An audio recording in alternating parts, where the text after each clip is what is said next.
થડો કરવાનો હોય, કપાસમાં હાંકવાનું હોય ત્યારે ટૂંકો થડો થઈ જાય, ખાતર વાવવાનું હોય ત્યારે જો આટલું કાઢ નાખવાનું. તો સ્વાગત છે તમારું બધાનું ફરીવાર એક નવા વ્લોગની અંદર. કેમ છો? મજામાં? ઉમ્મીદ કરું છું તમે બધા મજામાં છો અને મજામાં રહેજો. જો ફિલહાલ ટ્રેક્ટર કાઢી લીધું છે બારું, અને અમારા વિસ્તારમાં વરસાદ ચાલુ થઈ ગયો છે તો વિચાર્યું કે ટ્રેક્ટરમાં થોડું ઘણું કામ કરાવી નાખીએ. આપણે નવી જે દાંતી લીધી એની અંદર રાફ ફિટિંગ કરી અને ઓરણી ફિટિંગ કરવાની છે. તો ફિલહાલ જાય છે અત્યારે વાંગરા, અને જો ટ્રેક્ટર કાઢી લીધું છે બારું. સિમ્બા હાલો નીકળીએ, વાંગદરા જવાનું છે અને ઓરણી ફિટિંગ કરવાની છે. કારણ કે આજે વરસાદ થઈ ગયો તો સિઝનમાં કંઈ હાલે એવું છે નહીં ટ્રેક્ટર.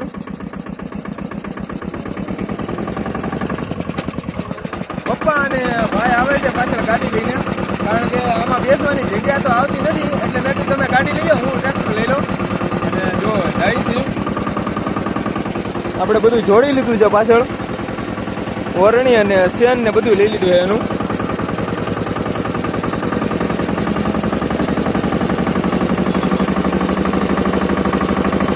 होलैंड बोलते हैं मेरे वीरू.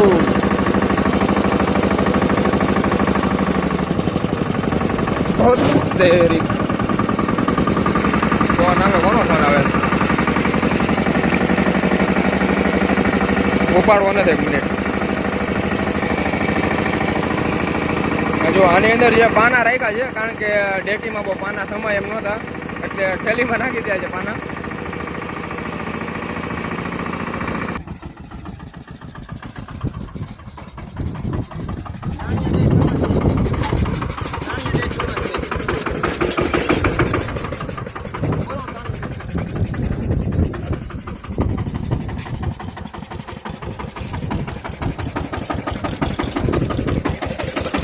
Suando?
સાઈડમાં મૂકી દીધું છે, આ દુકાન છે, અહીંયા આપણે બધું કામ કરાવીએ છીએ. અને જો પાછળ જે આપણે નવી દાંતી લીધી એ જોડેલી છે, અને એને ફોલ્ડિંગ કરવાની છે, કારણ કે આપણે કપાસમાં ખાતર વાવતા હોય ને ત્યારે આ થડો હાલે નહીં, મોટો પડે, 4 ફૂટનો થડો છે, એટલે ઓળની ઉપર હાલે, એ માટે થડો કાપવાનો છે.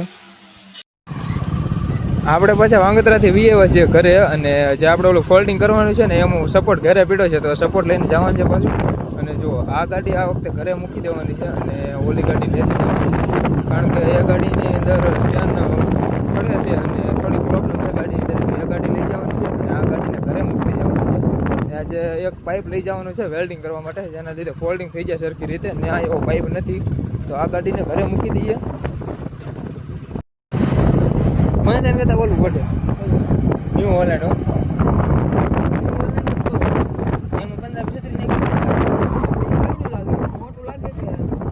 મીડિયમ લાગે. સોનાલિકા આવે ને એ બધા કરતા ઓછો મોટો આવે. ન્યૂ હોલેન્ડ આવે ને મીડિયમ.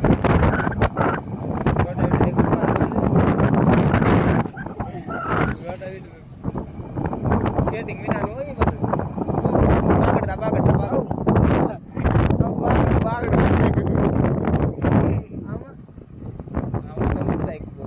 સાગરભાઈ હતા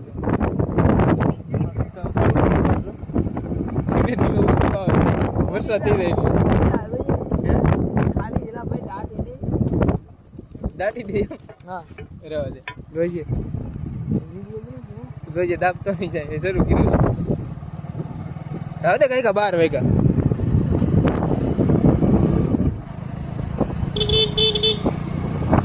તો આપણી ગાડી ઘરે મૂકી દીધી છે અને આ ગાડી લઈને જઈએ છીએ હવે. જો આ પ્લેટો લીધી છે, આ ઓલી રાપ આપણે જૂના ટ્રેક્ટરની પેડી હતી અને આ 500નું પટ્ટી છે ઉપરની આવે એ બે વસ્તુ લઈને જઈએ છીએ અને આનીથી જુગાડ કરી અને પછી ફોલ્ડિંગ કરવાનું.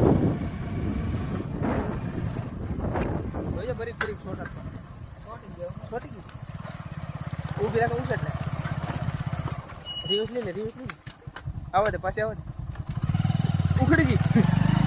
આ રીતનું થાય આમાં ઘડીએ ઉખેડવી પડે ઊભી રાખી આપણે આવ્યા હતા ઓવણી ફિટિંગ કરી વેળી દિલીપભાઈએ ગાડી લઈને. જો અહીંયા આવ્યા હતા તો દિલીપભાઈ ઓવણી ફિટિંગ કરી વેળી અને જો આ રીતના કંઈક નીચે બેસાડી દીધી છે. પહેલાં ઉપર હતી અને પાછળ દેખાતું, પણ આ વખતે આપણને સીટ ઉપર બેઠા બેઠા દેખાય કે કેટલુંક બિયારણ પડે છે, ખાતર કેટલુંક પડે છે એ રીતનું ફિટિંગ કર્યું છે. અને જો આ દાતા છે ને એની પાછળ ગુલજા ફિટિંગ કરવાના છે, દાંડવા ચડી જાય એ રીતના. આમાં છે નહીં પણ ફિટિંગ કરવાના છે આપણે. જો કાપે છે બતાવું તો જો બ્રેક પટાવનું એમાં કામ થઈ રહ્યું છે અને આ ઓળની અંદર જો દાતા છે ને જે આપણે દાંતીના એની પાછળ બે એવા સપોર્ટ મુકાવી અને દાંડું આવી જાય ને એ રીતનું ફિટિંગ કરવાનું છે. જો દિલીપભાઈ કામ શરૂ કરી દીધું છે અને વેલ્ડિંગથી સરખી રીતનું થઈ જાય એટલે પછી એમાં કોઈ પ્રોબ્લેમ ન આવે અને દાંડું સરખી રીતનું બેસી જાય.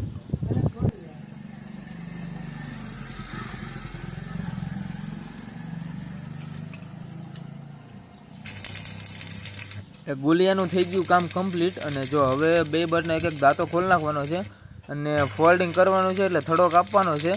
એટલે જો દાંતા ખોલી નાખી અને પછી ગ્રાઇન્ડિંગ મશીનથી આપણે કાપી નાખશું અને પછી વધારે સપોર્ટ મૂકી અને બોલ આપણે પછી જ્યારે લાંબુ કરવું હોય ત્યારે થઈ શકે એ રીતનું કંઈક જુગાડ કરવાનો છે.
તો જે આપણે સવારમાં કામ કરતા ટ્રેક્ટરનું એ બધું કમ્પ્લીટ થઈ ગયું છે. ફોલ્ડિંગ દાંતી કરવાની હતી એ બધું કામ કમ્પ્લીટ થઈ ગયું છે ને અત્યારે ફિલહાલ ટ્રેક્ટર છે રસ્તામાં અને જાઉં છું ઘરે.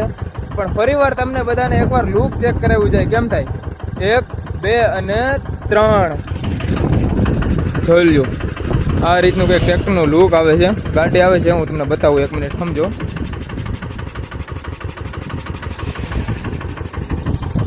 જો આ રીતનું કંઈક ટ્રેક્ટરનું લુક આવે છે, એકદમ પરફોર્મન્સ, ફૂલ પરફોર્મન્સ, કાંઈ ઘટે નહીં, 1 નંબર. જો આગળથી ટ્રેક્ટર બરોબર ઊંચું લાગે છે અને પાછળથી પણ 1 નંબર લાગે છે. અને જો ઓરણી હું તમને બતાવી દઉં અને માહિતી આપી દઉં કમ્પ્લીટ આપણે શું કામ કરાવ્યું છે. જો આપણી આ રીતની દાંતી પહેલાં હતી, આ જ રીતની હતી, એને આપણે ફોલ્ડિંગ કરી છે. અહીંયા જો અહીંયા 2 હોલ માર્યા છે. આપણે જ્યારે પણ ટૂંકો થડો કરવાનો હોય, કપાસમાં હાંકવાનું હોય ત્યારે ટૂંકો થડો થઈ જાય, ખાતર વાવવાનું હોય ત્યારે જો આટલું કાઢ નાખવાનું અને 3.5 ફૂટનો થડો થઈ જાય. અહીંથી આ વચ્ચે એક પાઇપ માર્યો છે, આ પાઇપ માર્યો છે, આ પાઇપ માર્યો છે, એટલે આ 2 બોલ ખોલી નાખો એટલે આ બધું નીકળી જાય. અને રાપના દાઢા એ કમ્પ્લીટ કરી નાખ્યા છે, વોલ પડાવ્યા છે, એમાં ઓલામાં હતું એ આ ફિટિંગ કરી દીધું છે. પણ અત્યારે ટાઈમ નહોતો એટલે હવે ઘરે જઈને ફિટિંગ કરશું. અને આ ચક્કરનું પણ એ રીતનું કર્યું છે. અને આ દંતાળ છે ને આ ઓરણી એટલી ઊંચી હતી, જો એટલી ઊંચી હતી એને આપણે એટલી નીચી કરી નાખી છે. જો એટલી કાંઈક હાઈટ કરી નાખી છે, જેના લીધે બહુ હલે નહીં અને વાઇબ્રેટ ન થાય, એટલે મજા આવે હાંકવાની. ધ્યાન બહુ પાછળ રાખવું ન પડે. મને જો ચક્કા આમાં ચડાવેલી છે લોટરું, અને ચેન અહીંયા રાખેલી છે, જે આપણે ઘરે જઈને ફિટિંગ કરશું. અને હજી તો ઘણું બધું કામ કમ્પ્લીટ કરવાનું બાકી છે. જો આની ઉપર કલર મારવાનો છે, અહીંયા કલર મારવાનો છે, એટલે બધું કમ્પ્લીટ થઈ જાય. અને જો આ લગાવ્યા છે આપણે, આ નહોતા દાંતીની અંદર, આ નહોતા, અને એ આપણે લગાવી દે જો સાથે સાથ દાંતીની અંદર. અને હવે આપણે જ્યારે પણ વાવેતર કરવાનું હોય ત્યારે દાંડવા ડાયરેક્ટ આમાં ચડી જાય, અને પાછળ રાફ ફિટિંગ થઈ જાય સરખી રીતે. અને આને કલર મારી દઈશું એટલે બધું આપણું કામ થઈ જશે કમ્પ્લીટ. અને જો ટ્રેક્ટર આ રીતનું કંઈક લાગે છે. અને અત્યારે ફિલહાલ ભાઈ જાઉં છું હવે ઘરે, બધું કામ થઈ ગયું છે. અને આજે આખો દિવસ મેખ્યા ને ત્યારે આ બધું કામ કમ્પ્લીટ થયું છે. તો હવે જવા દે સીધા ઘરે. ટ્રેક્ટરમાં હવા પણ ઓછી હતી, ટ્રેક્ટરમાં હવા નહોતી, આપણે ટોચન કર્યું ત્યારે હવા ઓછી કરી હતી, ત્યાર પછી હવા ક્યારેય નહોતી પૂરી. તો આપણે ચારે ટાઈમ હવા ફૂલ કરી દીધી છે. અને અત્યારે જાઉં છું ઘરે. ચલો ચલતે હે. પપ્પાનો ફોન આવી ગયો હતો કે ભાઈ કેમ એટલી બધી વાર લાગી, પણ એને ખબર નહોતી કે હું વિડીયો શૂટિંગ કરતો હતો. એટલે એને એમ થયું કે ટ્રેક્ટરમાં કાંઈક પાછળ કાંઈક પડી ગયું ને એવું કંઈક થયું છે, પ્રોબ્લેમ આવ્યો છે. તો પાછો ફોન આવ્યો કે શું થયું છે. તો મેં કીધું કે કાંઈ વાંધો નથી આવ્યો, પણ આમ ખાલી એમનું ટ્રેક્ટર ઊભું રાખ્યું હતું. જો ફિલહાલ જાય છે ઘરે. અને એક વાત તમને ખાસ જણાવી દઉં કે ચાવી આપણે જ્યારે આવ્યા ને ઘરેથી જમીને, ત્યારે ચાવી ઘરે ભૂલી ગયા હતા. એટલે જો આપણે પાનું મારીને ટ્રેક્ટર સ્ટાર્ટ કર્યું છે, એટલે કાંટો નથી બતાવતા. જો એ બધા કાંટા બંધ છે અત્યારે, કારણ કે પાનું મારી ટ્રેક્ટર સ્ટાર્ટ કર્યું છે. ઘરે પુગાડી દઈએ અને કલર કામ કરશું. હજી તો ઘરે જઈને, ઘરે કલર પીડ્યો છે, તો ઘરે જઈને મળીએ. સેટિંગ નથી આવતું. તો અને જો રાખ્યા છે આપણે 5 દાંતા રાખ્યા છે, 2 દાંતા બંને બધી કાઢી નાખ્યા છે. અને હજી મેળવવાનું બાકી છે સેનનું ચક્કરનું, એ ખડી જાય છે ને, એટલે એનું સેટિંગ સરખી રીતનું કરવું પડશે. જો અત્યારે એનું જ કામ ચાલુ છે. અત્યારે આ બધું કામ થઈ જાય એટલે આપણે ખેતરે પહેલાં મુહૂર્ત કરવા જવાનું છે.